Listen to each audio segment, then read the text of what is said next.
Sa malayong baryo ng San Lorenzo, kung saan ang araw ay tila hindi sumisikat ng buong liwanag, naninirahan ang mga magsasakang biktima ng lupit ng isang makapangyarihang pamilya, ang mga De Gracia.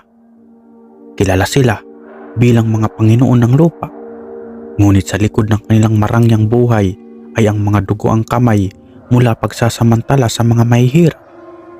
Ang kanilang mga tauhan ay walang habas na nagtataboy ng mga magsasaka mula sa lupaing kanilang tinataniman. Maraming pamilyang napilitang magutom at mamatay nang walang hustisya. Ngunit sa kabila ng kanilang pang-aabuso, may isang tahimik na pamilya na hindi basta-basta sumusuko. Ang pamilya ni Mang Alingasaw. Bagamat mahirap, sila'y masikap at matapat sa kanilang gawain. Ngunit walang nakakaalam na ang pamilya ni Mang Alingasaw ay may lihim na ipinagkait sa mundo. Sila'y mga aswang na sa kabila ng kanilang pagkatao ay tumutupad sa alituntunin na huwag manakit ng inosente. Ngunit hanggang kailan nila mapapanatili ang kanilang kabutihan sa harap ng matinding pang-aapi? Ang araw ay lumubog. Nasa likod ng kabundukan nang dumating ang mga tauhan ng De Gracia sa sakahan ng pamilya ni Mang Alingasaw. Walang babalang dumating ang mga ito, armado ng mga machete at dalang mga babala mula sa kanilang amo. Alingasaw, ikaw at ang pamilya mo ay pinapaalis na sa lupaing ito. Ang lupaing ito ay pagmamay-ari ng mga De Gracia at wala na kayong karapatang manatili dito, sigaw ng pinuno ng mga tauhan. Mabilis na nagtipon ang pamilya ni Mang Alingasaw. Ang kanyang asawa, si Aling Aning, ay napatakbo upang kuhanin ang kanilang anak na si Andoy. Nang magsimulang magtibag ng mga bakod ang mga tauhan, umiyak si Andoy, ngunit pinatahan siya ni Mang Alingasaw. Pakiusap, bigyan ninyo kami ng kaunting panahon. Ang ani lang namin ang bumubuhay sa amin, pagsusumamo ni Mang Alingasaw. Ngunit walang puso ang mga De Gracia.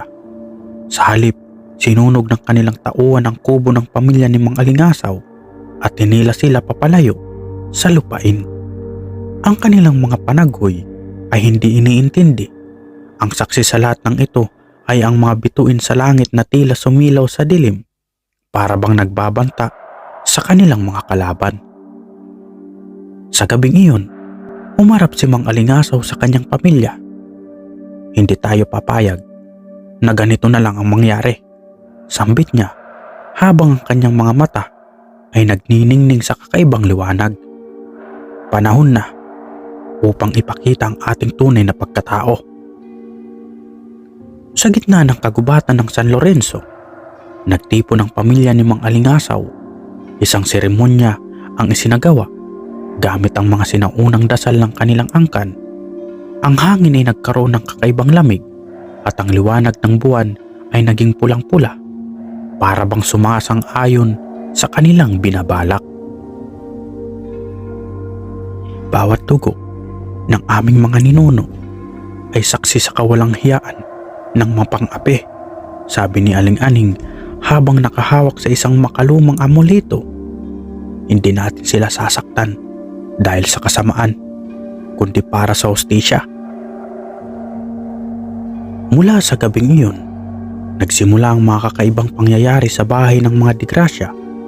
Sa una, tila mga simpleng aksidente lang, ang pagkasira ng mga kagamitan, ang pagkawala ng kanilang mga alagang hayop. Ngunit habang tumatagal, nagiging mas nakakagimbal ang mga nangyayari. Isang gabi, habang natutulog si Don Gregorio De Gracia, ang patriarka ng pamilya, naramdaman niya ang malamig na hangin sa kanyang silid. Sa kanyang pagdilat, nakita niya ang anino ng isang nilalang sa sulok. Hindi ito tao. Ang anyo nito'y parang hayop na may matatalim na kuko at mata na parang baga. Subalit bago siya makasigaw, bigla itong naglao. Anak ng, ano yon? Sigaw ni Don Gregorio. Ngunit ang kanyang pamilya hindi naniniwala. Marahil guni-guni lang iyon, itay, sabi ni Juliana, ang kanyang bunso. Ngunit alam ni Don Gregorio na hindi siya nagkakamali. Ang mga degrasya ay nasa peligro, ngunit wala silang kaalaman kung sino o ano ang kanilang kalaban. Dumating ang gabi ng malaking salo-salo ng mga degrasya. Inanyayahan nila ang mga kaibigan mula sa iba't ibang bayan upang ipakita ang kanilang yaman at kapangyarihan. Ang malaking mansyon nila ay punong-puno ng ilaw at halakhakan, ngunit walang nakapansin sa mga aninong gumagapang sa likod ng mga pader. Habang abala ang lahat sa pagdiriwang, isang sigaw ang dumagungdong mula sa kusina. Isa sa mga katulong ang natagpuang walang buhay. Ang kanyang katawan ay may mga bakas ng matatalim na kuko. Agad na kumakalat ang takot sa buong mansyon. Isa-isang nawawala ang mga bisita at mga tauhan, at ang mga naiwan ay nanlamig sa takot. Sa kalagitnaan ng kaguluhan, pumasok si Mang Alingasaw sa gitna ng bulwagan. Ang anyo niya ay hindi na tulad ng dati. Ang kanyang mga mata ay kumikinang sa dilim at ang kanyang mukha ay nagkaroon ng anyong hayop. Sa kanyang tabi ay si Aling Aning at si Andoy, na kapwa nagbagong anyo. "Ito ang kabayaran ng inyong kasamaan," sabi ni Mang Alingasaw, habang ang kanyang tinig ay umaalingaw-ngaw.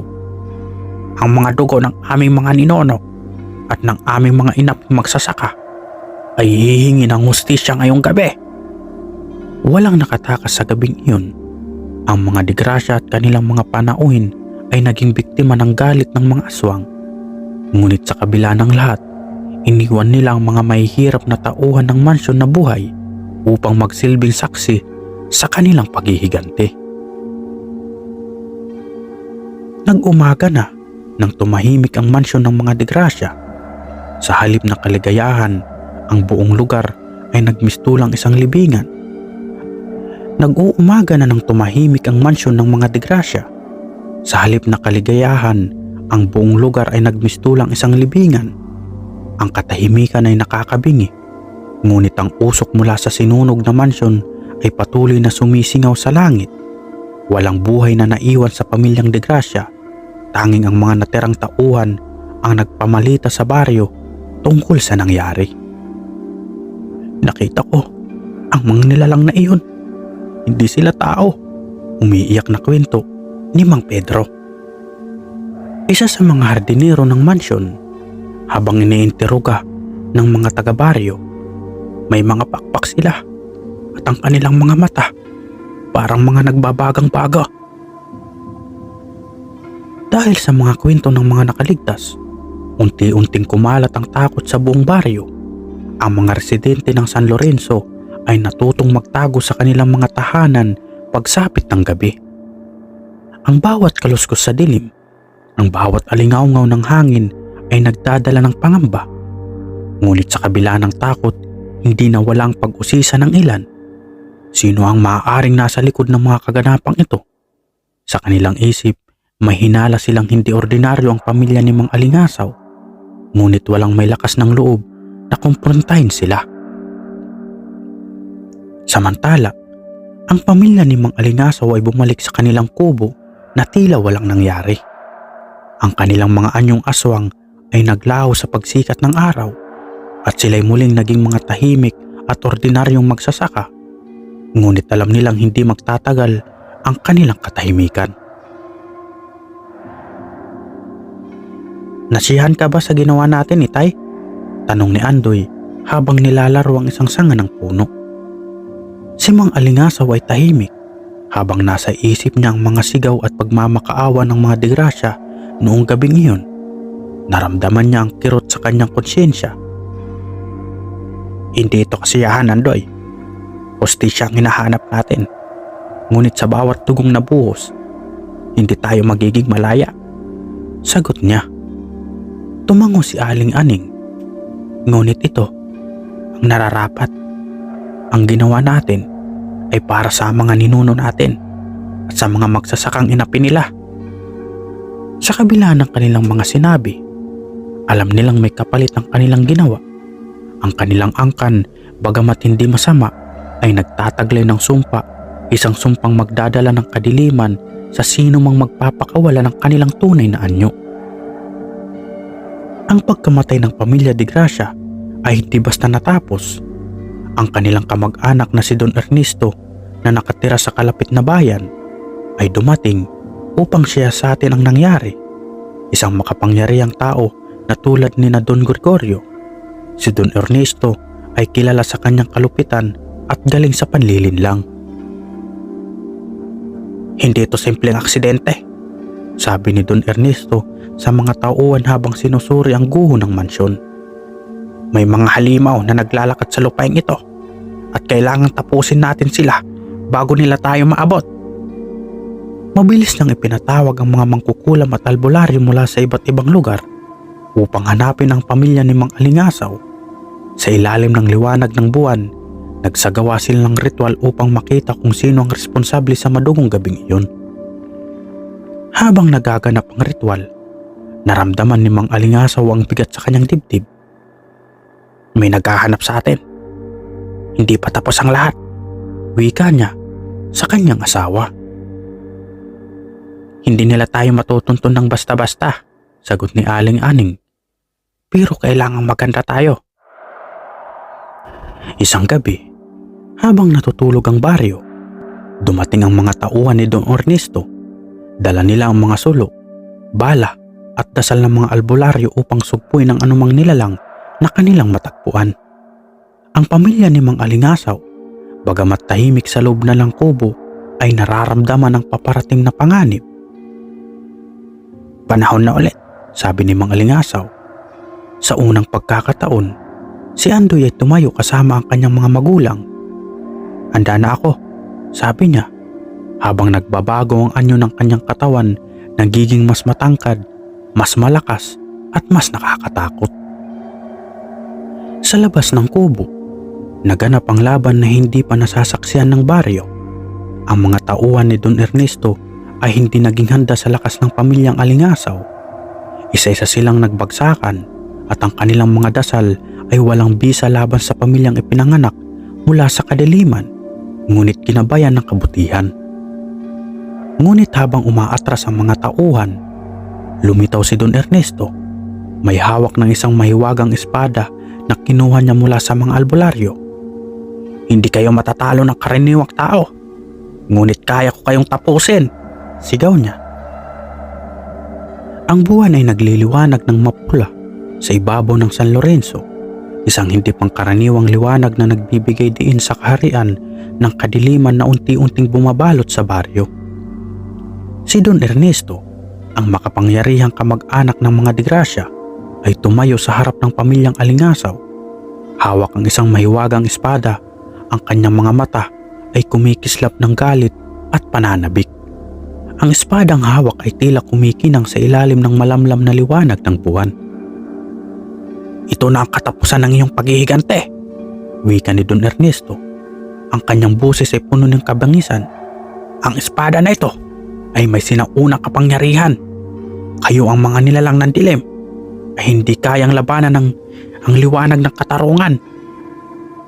Ang katarungan mo ba ay katarungang nakabatay sa pagsasamantala?" sagot ni Mang Alingasaw. Ang kanyang mata ay nagniningning na mas matindi kaysa dati. "Katarungan ay hindi ibig sabihin ng pagpaparusa sa mga inosente, kundi ang pagbabalik ng kapayapaan sa mga pinagmumulan ng sakit." Bago pa makapagsalita si Don Ernesto, mabilis na sumugod si Andoy. Ang katawan niyang aswang ay nagbago ng anyo.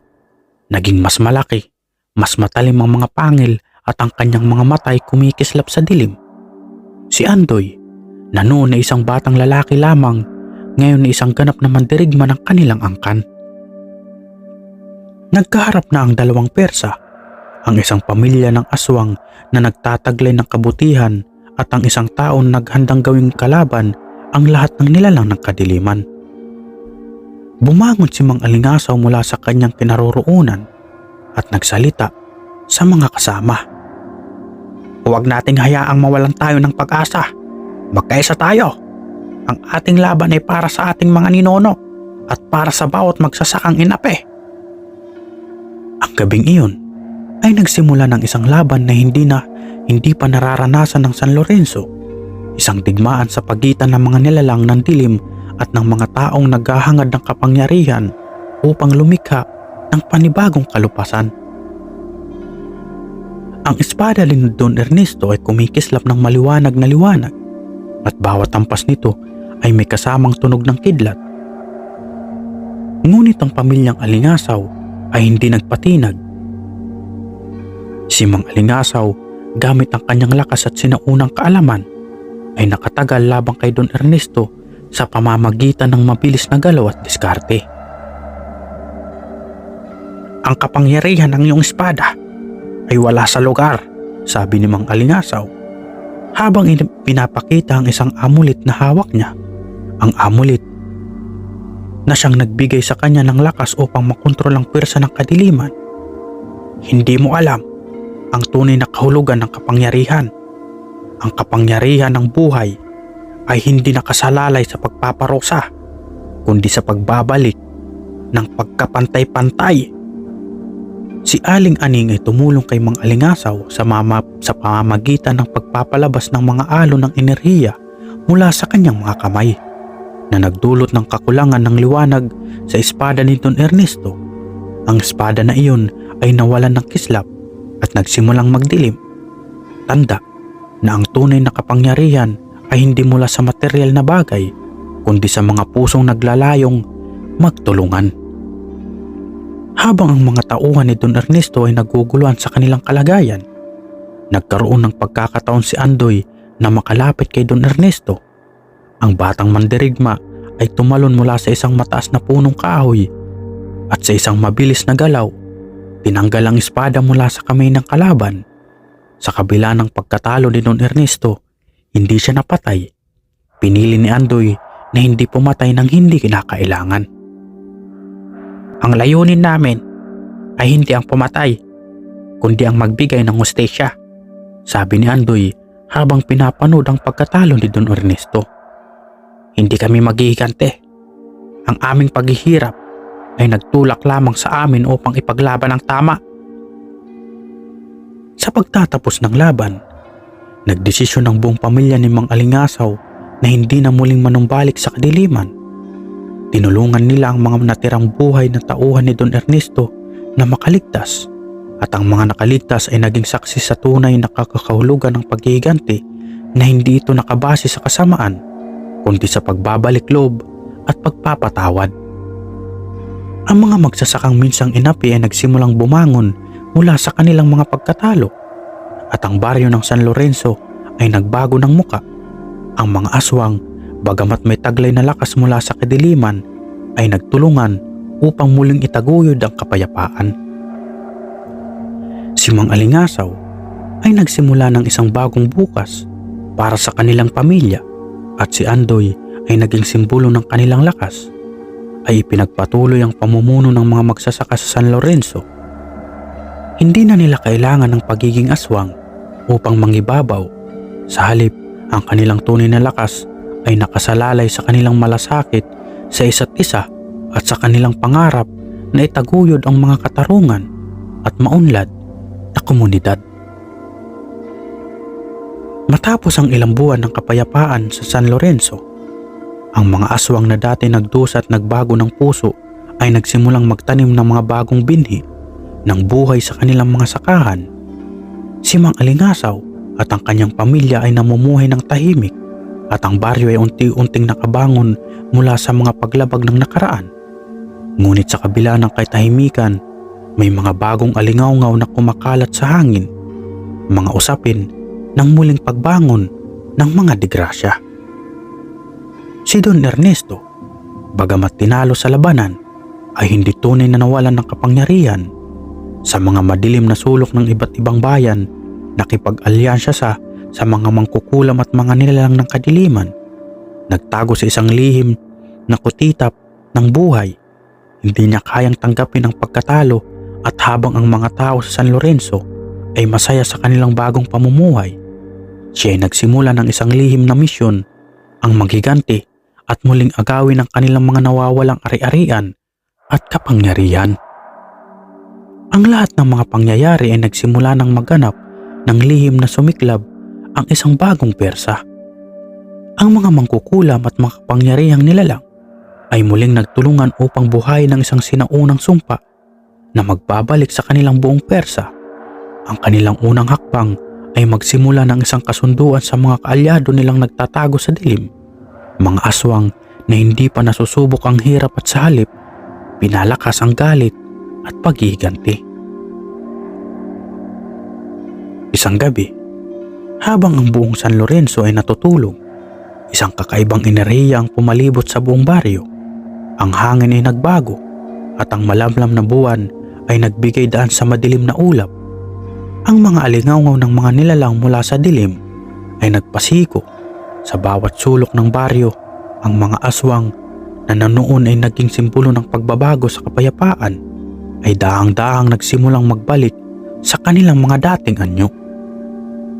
Si Andoy, na ngayon isang ganap na leader ng mga magsasaka at tagapagtanggol ng baryo, ay nakaramdam ng kakaibang pwersa na nagmumula sa kagubatan. Sa kanyang puso, alam niyang muling babangon ang dilim. "Mga alingasaw!"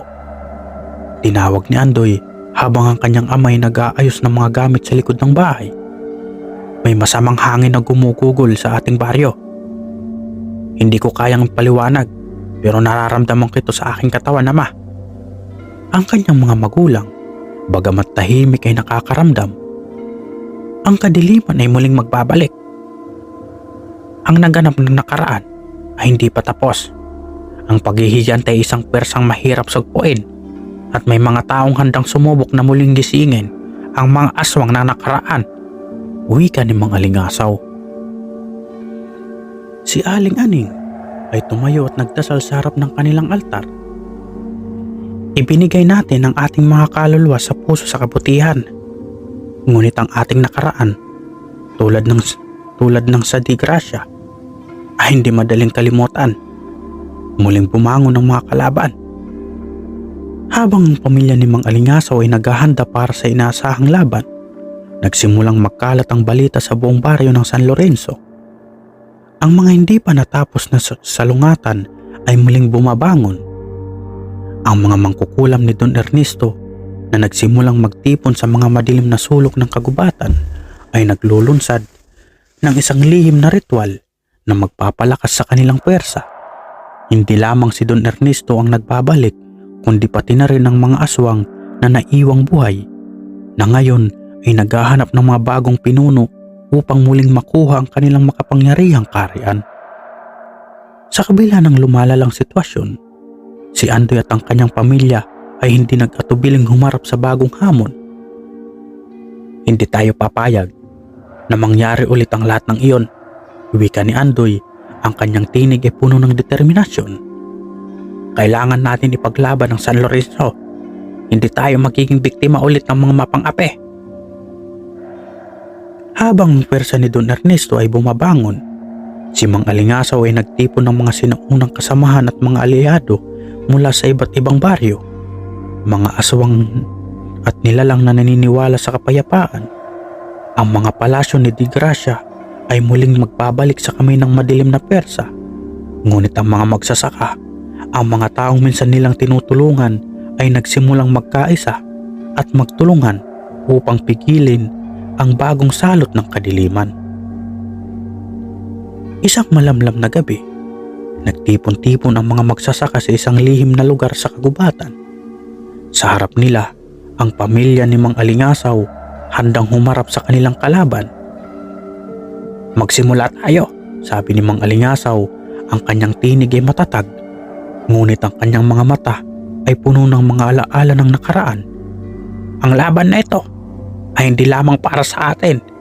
Ito ay para sa lahat ng inaaping magsasaka at mga nilalang ng San Lorenzo na naghahangad ng kapayapaan." Ang mga nilalang ng dilim ay nagsimulang lumitaw mula sa mga anino. Kasama nila si Don Ernesto.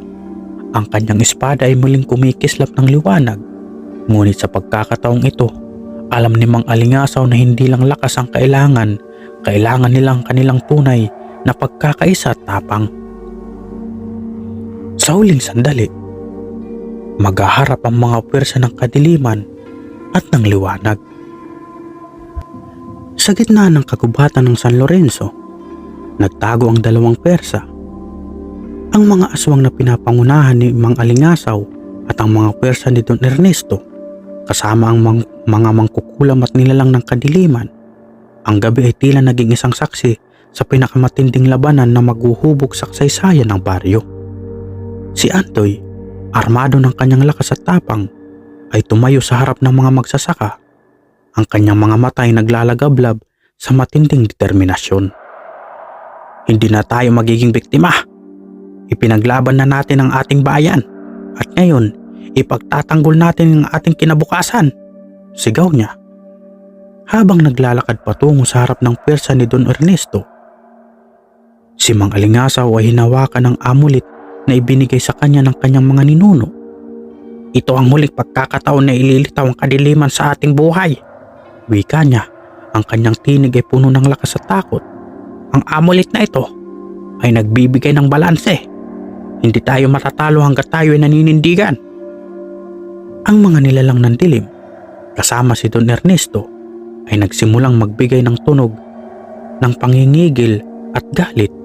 Isang malakas na hiyaw ang sumambulat mula sa kanilang mga labi at ang kagubatan ay yayanig sa bawat takbang nilang papalapit.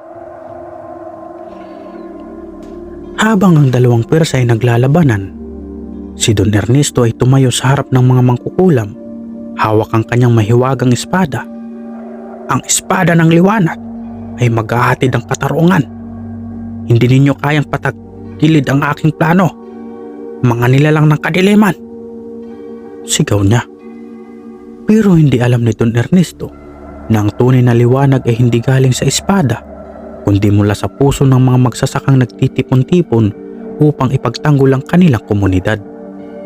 Sa kabila ng kanyang kapangyarihan, hindi kayang tapusin ng espada ang tapang na nanggagaling sa pagkakaisa at malasakit. Si Andoy, habang iniiwasan ang mga atake ni Don Ernesto, ay tumakbo patungo sa kanyang ama.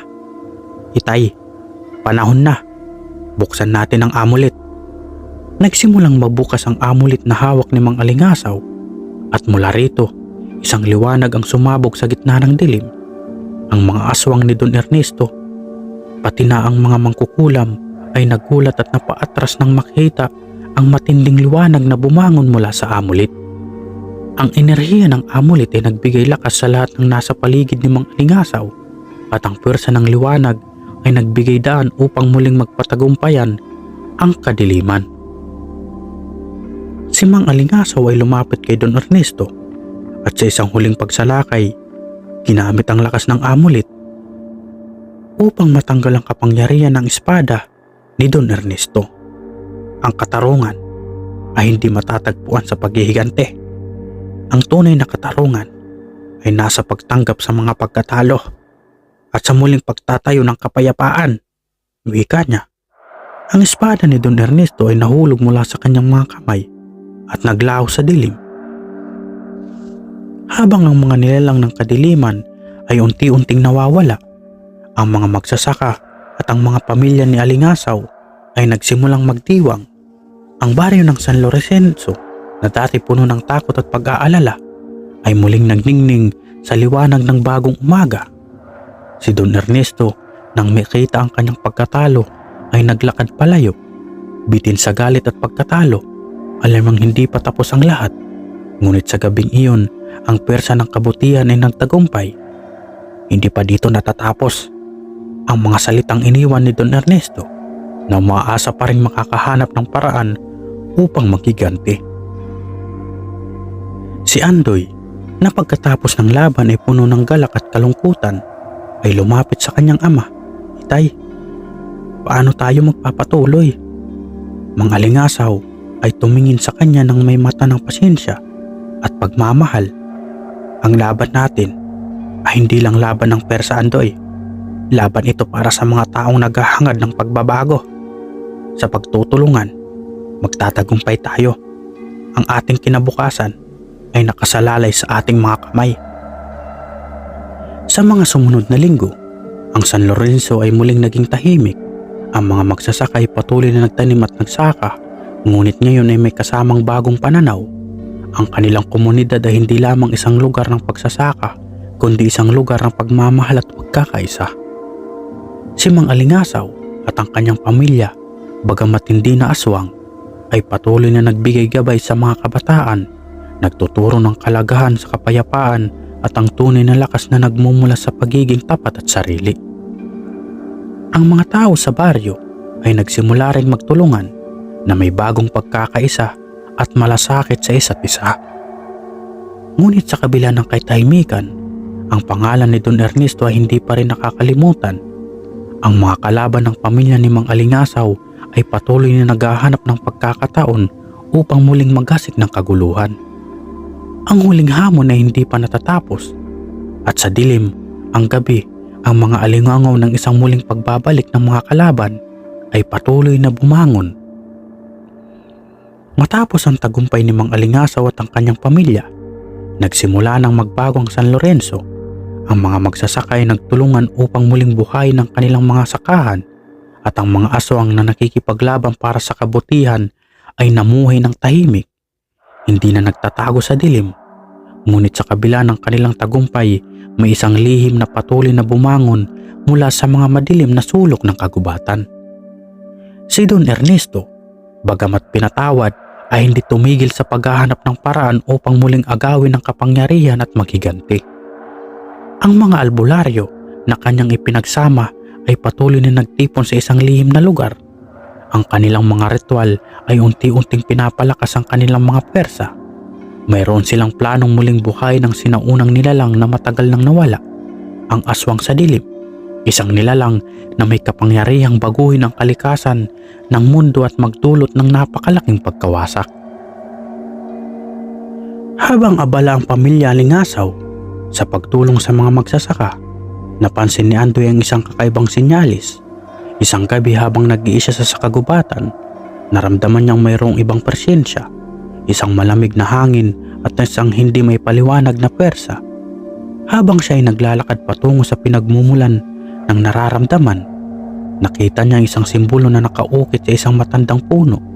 Ang simbolo ay pamilyar, isang uri ng marka ng sinaunang mga mangkukulam at aswang na nagbigay ng babala na muling pagbabalik ng kadiliman. "Andoy, ang iyong laban ay hindi pa tapos." Isang malalim na boses ang nagmula sa dilim. Kinabukasan, nagtipon ang buong pamilya ni Alingasaw upang talakayin ang mga nangyayari. Ipinakita ni Andoy ang simbolo at ang kanyang natuklasan. Nababahala sila sapagkat ang simbolo ay may kinalaman sa isang sinaunang sumpa na may kakayahang buhayin ang mga nilalang ng kadiliman. Mga nilalang na higit pang malupit kaysa sa mga aswang na kanilang nakaharap. "Mukhang si Don Ernesto ay hindi pa tapos. May mas malalim na plano siya. Gagamitin natin ang lahat ng ating lakas at karunungan upang pigilan siya bago pa ito maging ganap," sabi ni Mang Alingasaw. Sa gabing iyon, nagtipon ang pamilya at ang mga kaalyado nila mula sa iba pang baryo. Nagsimula silang maghanap para sa isang laban na hindi lang pisikal, kundi spiritual din. Pinag-aralan nilang sinaunang kasulatan at mga ritual na magpapalakas sa kanilang proteksyon laban sa lumalamang pwersa ng dilim. Si Aling Aning, sa kanyang mga natutunan, ay nagdasal at nagsagawa ng isang ritual upang tawagin ang mga espiritu ng kanilang mga ninuno, mga aswang na nagpatuloy sa kanilang buhay sa kabutihan. Ang ritual ay nagbigay sa kanila ng proteksyon at lakas na magagamit laban sa anumang pagsubok. Habang ang pamilya Alingasaw at ang kanilang mga kaalyado ay naghahanda, muling umabot sa kanila ang balita. Ang mga mangkukulam na nagtaglay ng kapangyarihan ni Don Ernesto ay nagtipon sa isang lihim na dambana sa gitna ng kagubatan. Nagtataglay ng sinaunang seremonya. Handa nilang buhayin ang aswang sa dilim upang muling magasig ng lagim sa buong San Lorenzo. Isang araw, isang malaking pagsubok ang dumating sa kanilang mga pinto. Ang mga mangkukulam at aswang ni Don Ernesto ay sumalakay sa San Lorenzo. Hindi na nila pinili ang dilim sa mga usulok, kundi diretsong sinalakay nila ang baryo. Ang lahat ay nagtakbuhan at nagsimulang magtago. Ngunit ang pwersa ng puot ni Don Ernesto ay tila mas malakas kaysa dati. "Ang lahat ng mga nagsalungat sa amin ay magbabayad," sigaw ni Don Ernesto habang ang kanyang mga mata ay kumikislap ng madilim na galit. Ang pwersa ng dilim ay nagdulot ng kaguluhan sa buong baryo. Ngunit hindi ito tinanggap ng mga magsasaka at ng pamilya Alingasaw. Sa ilalim ng gabing iyon, nagsimula ang isang digmaan na magiging pinakamabigat sa kanilang buhay. Habang ang pwersa ni Don Ernesto ay nagbabanta sa buong baryo, si Andoy at ang kanyang ama ay dumaan sa kagubatan papunta sa dambana ng mga mangkukulam. Ang kanilang layunin ay harapin ang aswang sa dilim bago ito ganap na makapagsimula ng kanyang pwersa. Si Andoy, armado ng amulet na muling pinaniniwalaan nilang magdadala ng liwanag, ay hindi natatakot sa lahat ng nakaraan. Tinutulungan tayo ng ating mga ninuno. Hindi tayo pwedeng matalo, sabi niya. Sa huling sandali ng labanan, si Mang Alingasaw at Andoy ay nagkatagpo ng dambana at sa isang malupit na ritual, nagsimulang mag-alab ang amulet. Ang pwersa ng liwanag ay nakatulong sa kanila upang mapigilan ang muling pagbangon ng aswang sa dilim. Ngunit nang biglang sumabog ang isang malakas na alon ng enerhiya, bumangon ang isang nilalang na higit pang matindi at makapangyarihan kaysa sa lahat ng kalaban ng kanilang nakaharap, ang Panginoon ng Dilim, ang pinuno ng mga aswang. Sa pinakamatinding bahagi ng gabi, si Andoy at ang kanyang pamilya ay humarap kay Don Ernesto at sa Panginoong Dilim. Ang labanan ay nagsimula sa isang saklap na sigaw. Ang liwanag at dilim ay naglaban ng buong lakas. Sa huling pagsubok, si Andoy at ang kanyang ama ay gumamit ng kanilang huling lakas upang muling ipagtanggol ang San Lorenzo. Ang kanilang mga espada ay kumikislap sa liwanag at sa isang malupit na sabayang atake. Si Andoy ay sumugod kay Don Ernesto. Sa kabila ng lahat ng pagkatalo, si Andoy ay nagtulungan upang labanan ng dilim. At sa huli, natalo nila si Don Ernesto at ang mga pwersa ng kadiliman. Si Mang Alingasaw gamit ang kanyang amulet ay nagbigay ng huling hakbang upang tanggalin ang Panginoon ng Dilim at mapigilan ang muling pagsilang ng kadiliman.